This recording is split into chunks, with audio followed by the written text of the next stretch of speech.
பொங்கலுக்கு இப்போ நான் வந்து இப்போ என்ன ரெடி பண்ணியிருக்கேன்னு பார்ப்போம் வாங்க. நீங்கள் வந்து பாருங்கள். இப்போ இந்த இடத்துல தான் நாங்கள் வந்து இது வாசல் எங்கள் வீட்டில் இந்த வாசலில் இப்போ மஞ்சள் பொடி சாணியெல்லாம் போட்டு நான் மொழிவி வச்சுருக்கேன். இந்த இடத்துல காலையில் கோலமெல்லாம் போட்டுட்டு இங்கே தான் பொங்கல் வைப்போம். அப்புறம் பார்த்திங்கன்னா இந்த பாருங்கள் பொங்கல் ரெடி பண்ணி வச்சுக்கோங்க. இது வந்து இப்போ புதுசாலாம் போட்டதில் முன்னாடியே நான் வந்து இது மாதிரி கட்டி தான் வச்சுருக்கேன். அதில் புதுசாக இப்போ கொஞ்சம் சுண்டு பூசி வச்சுருக்கோம். இன்றைக்கி 3 நாளைக்கு முன்னே சுண்டெல்லாம் போட்டு பூசி வச்சு இப்போ நாளைக்கு சாணி எல்லாம் சாணி மஞ்சத்தூள் கலந்து மொழிவிட்டு கோலம் போட்டு அழகாக நம்ம பொங்கல் வச்சுக்கலாம். அதுக்கப்புறம் வாங்க மறுபடியும் சட்டி பானை இதெல்லாம் வாங்கிட்டு வந்திருக்கோம், என்னான்னு பார்ப்போம் வாங்க.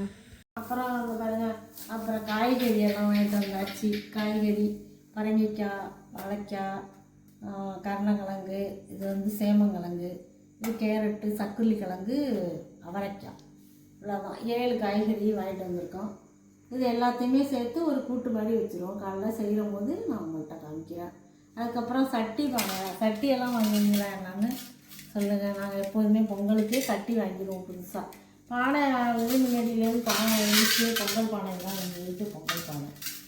இது பொங்கல் பானை மட்டும், சட்டி மட்டும் பொங்கல் அன்னைக்கு புதுசாக மண் சட்டி 2 வாங்கிட்டு வந்து தான் அந்த கறியெல்லாம் செய்கிறது. அதுக்காக 2 சட்டி வாங்கிக்குவோம். அப்புறம் மஞ்சள் நம்ம வீட்டில் இருக்குது, அதனால் இஞ்சி கொத்து மட்டும் வாங்கிட்டு வந்திருக்காங்க.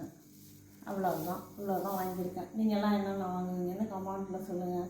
இது மாதிரி புதுசாக சட்டி வாங்கி தான் செய்வீங்களா, இல்லை வீட்டில் உள்ளதையே செய்வீங்களா என்னன்னு சொல்லுங்கள்.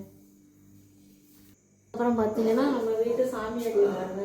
நம்ம சாமியெல்லாம் எல்லாம் ரெடி பண்ணி வச்சுட்டேன். நீங்கள் நைட்டே ரெடி பண்ணிட்டீங்களா இல்லை காலையில் தான் பண்ணுவீங்களா என்னான்னு கமெண்ட்டில் சொல்லுங்கள். சாமி அடியெல்லாம் சூப்பராக செஞ்சுருக்கேனா என்னான்னு நல்லா செஞ்சுருக்கேனா, என் கோலம் எப்படி இருக்குது, அம்மாவோட கோலம் எப்படி இருக்குன்னு கமெண்டில் மறக்காமல் கமெண்டில் சொல்லுங்கள்.